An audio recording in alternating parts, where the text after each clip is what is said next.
بسم اللہ الرحمن الرحیم۔ امام زہری رحمۃ اللہ علیہ ناقل ہیں کہ حضرت عمر رضی اللہ تعالیٰ عنہ روتے ہوئے حضور نبی کریم صلی اللہ علیہ وآلہ وسلم کی خدمت میں حاضر ہوئے۔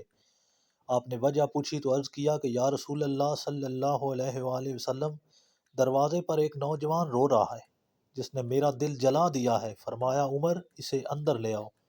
وہ نوجوان روتا ہوا آپ صلی اللہ علیہ وآلہ وسلم کی خدمت میں حاضر ہوا۔ حضور صلی اللہ علیہ وآلہ وسلم نے اس سے رونے کی وجہ پوچھی۔ کہنے لگا یا رسول اللہ، میرے گناہوں کا ڈھیر مجھے رلا رہا ہے اور مجھے جبار سے ڈر آتا ہے، وہ مجھ پر غضبناک ہوگا۔ آپ نے فرمایا نوجوان، کیا تو نے اللہ کے ساتھ کسی کو شریک ٹھہرایا ہے؟ عرض کیا نہیں۔ کیا تو نے کسی جان کو ناحق قتل کیا ہے؟ عرض کیا نہیں۔ آپ نے ارشاد فرمایا کہ اللہ تعالیٰ تیرے گناہوں کو معاف فرما دے گا، اگرچہ 7 آسمانوں 7 زمینوں اور تمام پہاڑوں کے برابر ہوں۔ نوجوان بولا حضور، میرے گناہ 7 آسمانوں زمینوں اور پہاڑوں سے بھی بڑے ہیں۔ آپ نے ارشاد فرمایا تیرا گناہ بڑا ہے یا اللہ؟ کہنے لگا میرا گناہ بڑا ہے۔ فرمایا تیرا گناہ بڑا ہے یا اللہ؟ اس نے کہا میرا گناہ بڑا ہے۔ ارشاد فرمایا تیرا گناہ بڑا ہے یا تیرا اللہ؟ کہنے لگا ہاں البتہ میرا اللہ، اور اس کا رحم بہت بڑا ہے گناہ کا ارتکاب۔ پس ارشاد فرمایا کہ گناہ عظیم کو خدائے عظیم ہی معاف فرمائے گا جو بہت ہی عفو درگزر کرنے والا ہے۔ پھر فرمایا ذرا اپنا گناہ تو بتا۔ اس نے عرض کیا یا رسول اللہ صلی اللہ علیہ وآلہ وسلم، مجھے آپ سے حیا آتی ہے۔ آپ نے پھر پوچھا۔ کہنے لگا میں کفن چور تھا اور 7 سال تک یہی پیشہ کیا۔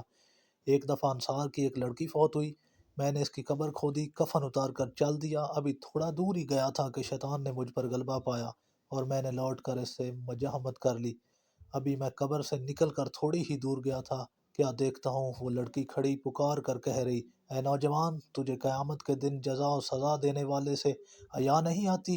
جس وقت وہ اپنی کرسی فیصلے کے لیے رکھے گا اور ظالم سے مظلوم کا بدلہ دلوائے گا، تو مرنے والوں کے مجمع میں مجھے ننگا کر کے چل دیا اور میرے اللہ کے روبرو مجھے بحالت جنابت حاضر ہونے پر مجبور کیا۔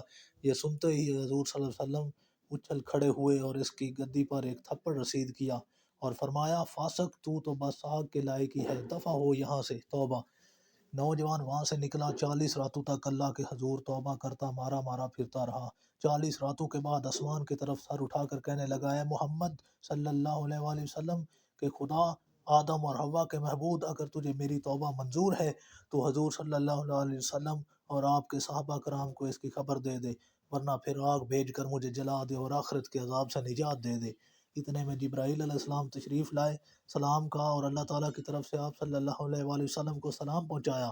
جبرائیل علیہ السلام نے کہا اللہ تعالیٰ فرماتے ہیں کیا مخلوق کو آپ نے پیدا کیا؟ فرمایا مجھے بھی اور تمام مخلوق کو اسی نے پیدا فرمایا۔ عرض کیا وہ پوچھتے ہیں کہ کیا آپ مخلوق کو رزق دیتے ہیں؟ فرمایا بلکہ مجھے بھی اور تمام مخلوق کو اللہ تعالیٰ ہی رزق دیتے ہیں۔ عرض کیا وہ پوچھتے ہیں کیا بندوں کی توبہ آپ قبول کرتے ہیں؟ فرمایا بلکہ میری بھی اور تمام بندوں کی توبہ وہی قبول فرماتا ہے۔ پھر کہا کہ اللہ تعالیٰ فرماتا ہے میں نے اپنے بندے کی توبہ قبول کر لی، آپ بھی اس پر نگاہ شفقت فرمائیے۔ حضور نبی کریم صلی اللہ علیہ وآلہ وسلم نے اس نوجوان کو بلا کر اسے توبہ قبول ہونے کی بشارت سنائی۔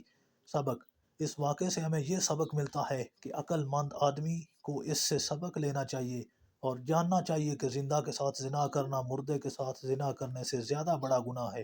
اس کی معافی کے لیے حقیقی اور سچی توبہ کرنی چاہیے۔